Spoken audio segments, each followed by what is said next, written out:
สบายดีทุกคนวันนี้เฮามาเปิดคลิปอยู่ที่คาเฟ่นะครับสายคาเฟ่ที่เฮาก็บ่พลาดอยู่แล้วพี่น้องวันเสาร์วันอาทิตย์แบบนี้ก็ต้องมานั่งจิบอ่าคาปูชิโน่ปั่นแบบชิลๆอยู่ที่เซโนพอยต์ที่เก่านั่นเองคนมาคนเดียวคือเก่ามื้อนี้พี่น้องวันหยุดสุดสัปดาห์แบบนี้ก็เป็นมื้อพักผ่อนของเฮานี่แหละพี่น้องเลยมานั่งเล่นมาคนเดียวคือเก่าเด้อทุกคนนะบรรยากาศแบบฝนตกลิ้นทุกคนอยู่ที่บ้านของเราคือเก่าเซโนนั่นเองทุกคนนะสบายดีทุกคนทักทายสบายดีพี่น้องไล่งัวก่อนงัวกับเข่ามาตลอดถูกกว่าโอ้เบิ่งแล้วก่อนอีกล้องก็เล่นมันน่ะสิกล้องอีไล่งัวก่อนทุกคนงัวเข่ามาในห้องผักเอานี่2 4 6 ตัวทั้งเบิด6 ตัวทักทายสบายดีวันอาทิตย์ทุกคน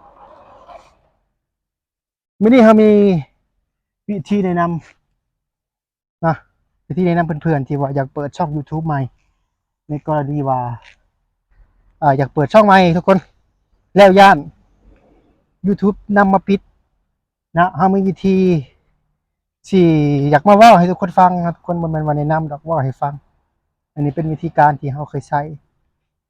ให้กับทีมงานที่เคยปิดช่องได้ทุกคนนะเป็นสิ่งที่เราได้เคยเจอมาแล้วในเมื่อโดนปิดช่องนะเพราะว่าการที่เราโดนปิดช่องนี่แม่นเราจะบ่สามารถเปิดช่องใหม่ได้ถ้าว่าเราบ่ไปแก้ไขช่องเก่านะพี่น้องแก้ไขช่องเก่าให้กลับมาเปิดรายจ่างรายได้ก่อนนะเราก็มีวิธีหลีกเลี่ยงทุกคนวิธีหลีกเลี่ยงบ่อยากให้ YouTube นำมาปิดช่องเรา1เนี่ยพี่น้อง1ก็คืออ่าใส่บัตรประจำตัวใหม่ในการสมัครช่อง YouTube 2ใส่เบอร์ใหม่ซิมใหม่นะ3ใส่โทรศัพท์เครื่องใหม่4ใส่บัญชีธนาคารเครื่องใหม่บัญชีธนาคารตัวใหม่ที่บ่แม่นของเราเพื่อหาเงินอันนี้เป็นประสบการณ์ตัวจริงที่เราเคยเปิดช่องให้ทีมงานที่เคยมาหาเรากรณีว่าช่องโดนปิด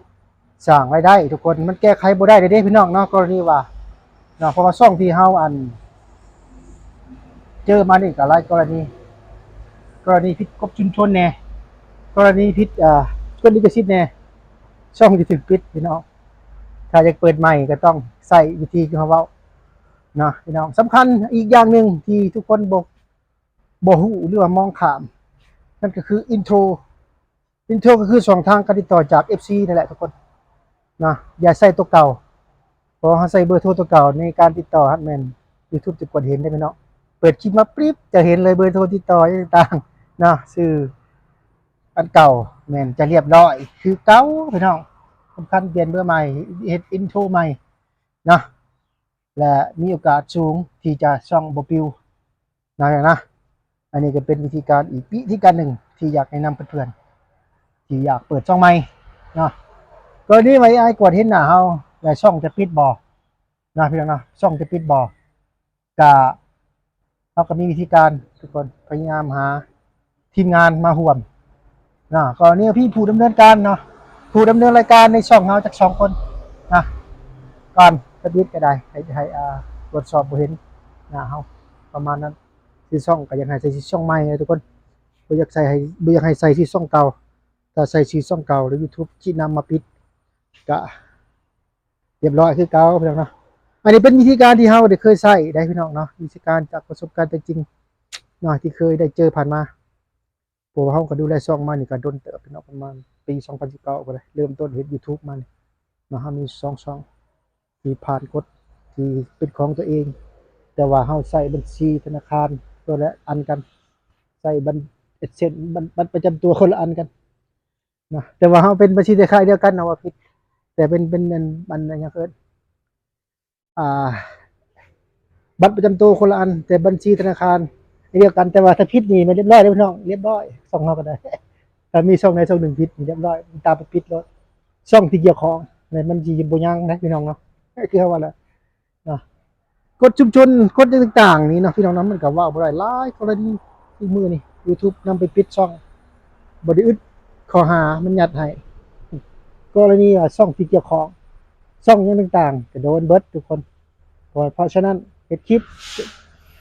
ในการเราเฮ็ดคลิปนะทุกคนเราก็ต้องหาวิธีการเฮ็ดให้มันยืนยงที่สุดพี่น้องนะเพราะว่าการที่เฮ็ดช่อง YouTube นี่เพื่อสิพานเนาะเพื่อสิให้มีคนติดตามนี่มันก็บ่ได้ง่ายเนาะแต่ว่าเฮาบ่ดังอีหลีพี่น้อง ก็เนี่ยเป็นคนดังแท้ๆก็บ่ปัญหาเนาะเอานี่มันคนบ่ดังคือเฮานี่ต้องพยายามเฮ็ดคลิปด้วยความอ่าระมัดระวังน่าจะเพื่อบ่ให้ผิดกฎชุมชนกฎลิขสิทธิ์ต่างๆอะไรพี่น้องเนาะลิขสิทธิ์ก็มาจากเสียงเพลงมาจากต่างๆอะไรพี่น้องเพลงคือว่า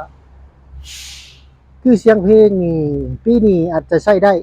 ปีหน้าไปคืออาจสิผิดลิขสิทธิ์ก็มีเลยพี่น้องเฮาก็เคยเจอมาแล้วสำหรับกฎของเสียงเพลงนี่นะสำคัญในการเพลงนี่ก็ได้ปีนี้ใช้ได้ปีหน้าอาจใช้บ่ได้อาจติดลิขสิทธิ์ก็มี เพราะว่าเป็นหยังจังเป็นว่าในนั้น YouTube ยังกดบ่เห็นทุกคนพอลงใหม่ๆ YouTube ยังกดบ่เห็นปีต่อไป YouTube ก็เห็นผิดเบิดทุกคนคลิปเราเคยเจอมาเลยนะทุกคนเนาะสำหรับเสียงเพลงเราเคยเจอมาทุกสถานการณ์เลยนะพี่น้องเนาะหมู่ให้เว้าเลยกับการให้ YouTube เจอมาทุกกรณีทุกสถานการณ์นะสำหรับการแก้ปัญหา YouTube พี่น้องเพราะฉะนั้นเฮ็ดด้วยความระมัดระวังและอ่าพิจารณาคักถ้าญาติช่องปิวทุกคนเนาะ มีอย่างไรนะพี่น้องในคลิปนี้เขากลับมาว่าแบบนี้ได้หน่อยเพราะว่าเขาก็มาถ่ายคลิปยูทีหอผักของเฮาก็เก้าวันนี้นั่นเองทุกคนมาอะไรง้ออะไรควายแล้วก็มาอัดคลิปให้ทุกคนได้เบิ่งมาอัดคลิปลงช่องแล้วไงซะทุกคนอัดคลิปเบิ่งแน่บ่เบิ่งแน่ก็บ่เป็นหยังดอกยอดวิวเฮามันก็บ่หลายเพิ่นนะพี่น้องช่องเฮามันเป็นช่องน้อยๆนั่นเองทุกคนนะบรรยากาศฝนตกมื้อนี้พี่น้องนี่นะ อยู่ที่หอผักของเราคือเก่าพี่น้องบ่ได้ไปถ่ายคลิปทางใดไปไสบ่ได้ฝนตกนั่นเองทุกคนวันนี้นะเป็นคนที่ว่าเห็น YouTube หลายปีอยู่แต่บ่ค่อยมีทีมงานเลยทุกคนบ่มีทีมงานย้อนหยังเฮาบ่ค่อยมีเวลาไปหาผู้นั้นผู้นี้ดอกเรียกเฮาก็คือเห็นพี่น้องครับเป็นพนักงานแหน่มันไปยากว่าไงซะก็ได้ทุ่มเทเวียกเวลาให้กับเวียกกับงานเฮาทางนี้แน่นะไปบ่ได้ไปยากก่อนอยากมีแต่ว่า น้องๆเพื่อนๆที่ว่าอยากตั้งช่องอยากให้ดูแลช่องให้มาหาซื่อๆทุกคนบ่ได้อันนั้นปานใดเด้อพี่น้องเอ้ยว่าบ่มีเวลาไปทำงานซั่นมีเวลาไปแนวเสาร์อาทิตย์เท่านั้นมันก็อาจสิบ่เพียงพอนั่นเองทุกคนเนาะสำหรับคลิปนี้ก็บ่มีหยังหลายเด้อพี่น้องเนาะขอบคุณทุกกำลังใจที่เข้ามาติดตามชมคลิปของเราตั้งแต่ต้นจนจบสายลมถิ่นเซนพี่น้องบ๊ายบายสบายดีบ๊ายบายทุกคนบรรยากาศชิลๆวันนี้